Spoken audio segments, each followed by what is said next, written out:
기독교를 비판하는 많은 사람들이 기독교를 공격하는 주요 메뉴로 멀쩡한 사람들에게 지옥의 공포심을 조장하여 사람들을 올가맨다고 주장합니다. 하나님이라는 분을 교회 안 다니고 하나님 믿지 않으면 지옥 간다고 공갈 협박하여 사람들을 묶어두려는 쪼잔하고 조폭 같은 신이라고 말입니다. 뭔가가 마음에 들지 않으면 모든 게 삐딱하게 보이기 마련이죠. 지옥에 대한 가르침의 본질을 기독교인들뿐만 아니라 많은 사람들이 오해를 하고 있는 점이 있어 잠시 소개를 하고자 합니다. 우선 지옥의 교리는 기독교만 있는 교리가 아니죠. 불교를 비롯한 모든 종교에는 기본적으로 사후세계에 대한 가르침이 있습니다. 그것이 곧 종교의 본질이기도 하니까요. 종교와 철학이 다른 것은 바로 사후세계에 대한 가르침이 있느냐 없느냐의 차이에 있는 것이거든요. 그러니 지옥에 대한 가르침이 오직 기독교만의 쪼잔한 하나님의 산물인 것이라는 곡해부터 하지 말아야겠습니다. 그리고 지옥에 관련된 오해를 좀 풀어드리겠습니다. 먼저 천국과 지옥에 대한 가르침은 단지 예수를 믿으면 천국이고 믿지 않으면 지옥 간다는 일반적인 인식들이 잘못되어 있다는 것입니다. 여기서 첫 번째 오해는 예수를 믿는다는 말에 착각이 있는 것입니다. 이것은 많은 기독교인들이 가장 착각하고 있는 부분이기도 한 것입니다. 많은 기독교인들은 예수를 믿는다는 것을 그냥 예수님 믿음으로 열심히 교회 다니는 것으로 동일시하는 경향이 있다는 것입니다. 이런 착각들 때문에 교회를 다니기만 하면 구원을 받아 놓았으니 세상에서 사람들과 부대끼며 살아가는 데는 죄를 짓고 살아도 된다고 착각을 하는 것이죠. 그러다가 일요일에 교회 가서 회개하면 천국을 간다는 식으로 말입니다. 이런 방식의 생활 태도 때문에 많은 기독교가 욕을 먹기도 하는 것입니다. 그러나 하나님의 의도는 결코 그런 것이 아님을 알아야 합니다. 하나님과 예수님을 믿지 않으면 안 된다고 하는 말의 근본 취지는 타락한 사람들의 본성은 당연히 악하게 흘러갈 것이기 때문에 그 악으로 흘러가는 본성을 하나님의 가르침을 믿고 실천하여 바르게 살게 하려는 데 있는 것입니다. 부처나 공자를 믿는다는 것이 단지 그분들의 존재 자체를 믿는 것이 아니죠. 그분들을 존경하고 믿는다는 것은 그분들의 가르침을 받들어 따른다는 의미 아니겠습니까? 예수님을 믿는다는 것도 단지 예수님 존재를 믿는 것에 있는 것이 아니라 예수님의 좋은 가르침을 믿고 따른다는데 그 강조점이 있는 것입니다. 그러므로 예수님을 믿으라는 말 속에는 단지 교회를 다니라는 말이 아니라 예수님의 가르침을 따라 착하고 선하게 살라는 말이고 또 인간이 예수님을 떠나서는 결코 선하게 살 수가 없다는 말이기도 하다는 것입니다. 사람들은 사람이 그렇게 악하기만 하냐고 반문할 수도 있을 것입니다. 그렇습니다. 사람도 개인 개인으로 놓고 보면 그렇게 악하기만 한 것이 아닐 수도 있죠. 그런 착한 사람들이 집단으로 묶이고 조직화되고 계급화될 때 어떤 모습으로 변하던가요?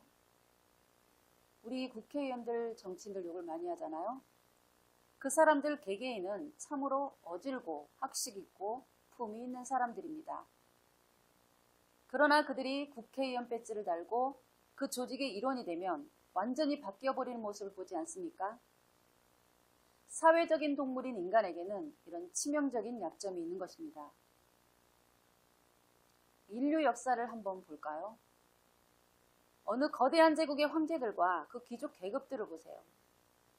꼭 황제급이 아니라도 작은 군주들과 지주들만 봐도 그들의 속에는 온갖 탐욕과 속임과 추잡한 욕망들로 가득 차 있지 않나요? 그 욕심들을 채우기 위해 백성들의 고열을 짜며 필요에 따라 목숨도 소유물처럼 여기며 학대하고 죽이고 그러잖아요.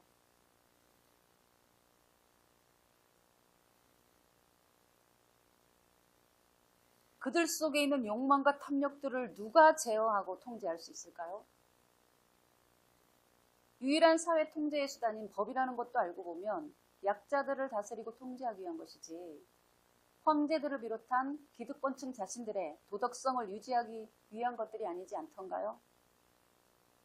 그런 악덕 통치자 밑에 있는 백성들은 동서양 어느 시대를 막론하고 고통과 착취의 대상뿐이었던 거죠. 누가 황제를 통제하고 누가 기득권들의 독선을 막을 수가 있겠습니까?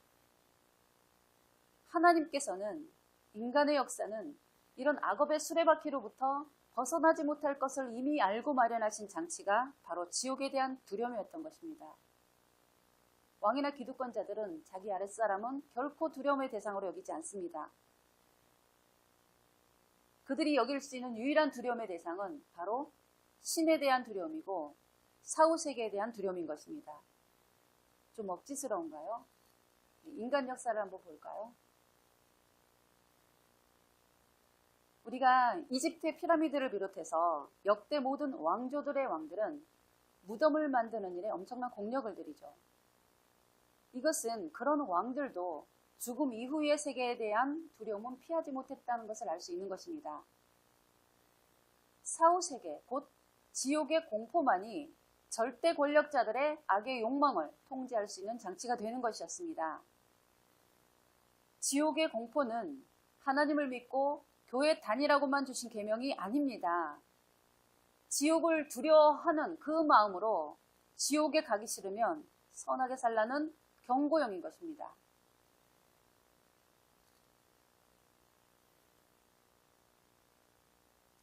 하나님을 믿고 교회에만 다닌다고 무슨 소용이 있겠습니까?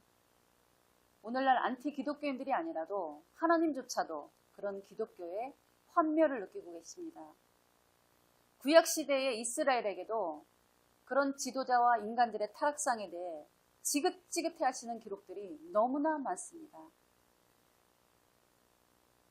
지옥의 교리는 하나님 자신이 영광을 독차지하기 위한 교리가 아닙니다. 이것은 세상을 아름답고 선한 세상을 만들기 위한 하나님의 고육지책인 것이며 왕들을 비롯한 지도자들을 위한 가르침이고 이것은 곧 사회적 약자들을 보호하기 위한 교리인 것입니다. 그리고 모든 인간들이 내세를 생각하며 스스로의 도덕성을 통제하며 살라고 주신 안전장치인 것입니다. 네, 오늘날도 보세요. 가진 자나 못 가진 자나 감옥에 가는 것은 다 싫어하지 않습니까?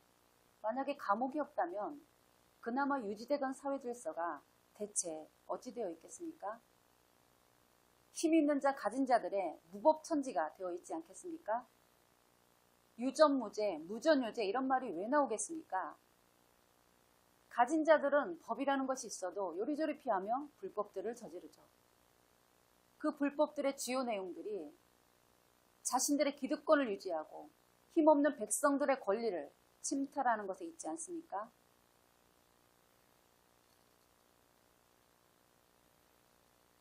결론적으로 말씀드리자면 이 지옥에 대한 가르침은 사회적 강자들의 독선과 폭압을 자제시키고자 만드신 하나님의 고육지책이었습니다.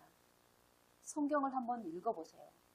성경의 모든 가르침은 세상을 선하고 아름답게 만드는 데 집중되어 있고 사회적 약자로 지칭되는 과부와 고아를 돌아보는 것을 최고의 미덕으로 가르치고 있지 않습니까? 이런 의로운 세상을 만들기 위해 예수님은 친히 십자가의 고통을 당하시며 행복한 세상의 발판을 마련하는데 기초돌이 되셨던 것입니다. 너희는 세상의 빛과 소금이 되라. 내 이웃을 내 몸과 같이 사랑하라.